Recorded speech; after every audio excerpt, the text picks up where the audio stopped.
संसद में गूंजा प्रवासी मजदूरों की मौत का मामला। लॉकडाउन में कितने प्रवासी मजदूरों की गई जान? विपक्ष ने मांगा सरकार से जवाब। सरकार बोली, हमारे पास कोई रिकॉर्ड नहीं।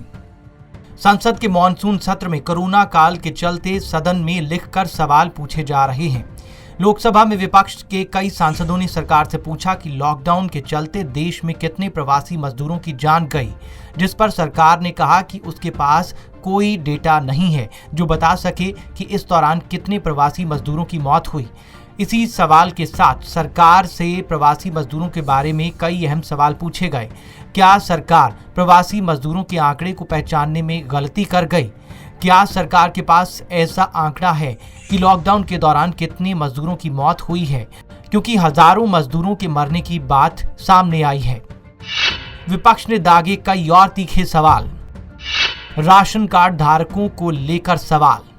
इसके अलावा सवाल पूछा गया कि क्या सरकार ने सभी राशन कार्ड धारकों को मुफ्त में राशन दिया है?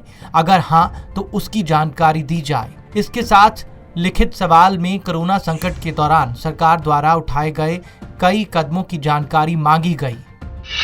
मजदूरों की मौत पर सरकार की सफाई। लोकसभा में विपक्ष के सवालों का जवाब मंत्री संतोष गंगवार ने लिखित में दिया कि भारत ने एक देश के तौर पर केंद्र सरकार और लोकल बॉडीज के साथ मिलकर कोरोना के खिलाफ लड़ाई लड़ी है। मौत के आंकड़ों को लेकर सरकार का कहना है कि उनके पास ऐसा कोई डेटा नहीं है।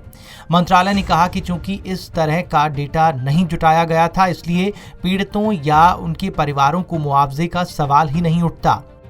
वहीं राशन के मसले पर मंत्रालय की तरफ से राज्यवार आंकड़ा उपलब्ध न होने की बात कही गई है, लेकिन मंत्रालय ने पूरे देश में 80 करोड़ लोगों को 5 किलो अतिरिक्त चावल या गेहूं, 1 किलो दाल नवंबर 2020 तक देने की बात कही। इससे अलग सरकार की तरफ से लॉकडाउन के वक्त गरीब कल्याण योजना, आत्मनिर्भर भारत पैकेज, EPF स्कीम जैसे कई फैसलों की जानकारी दी गई।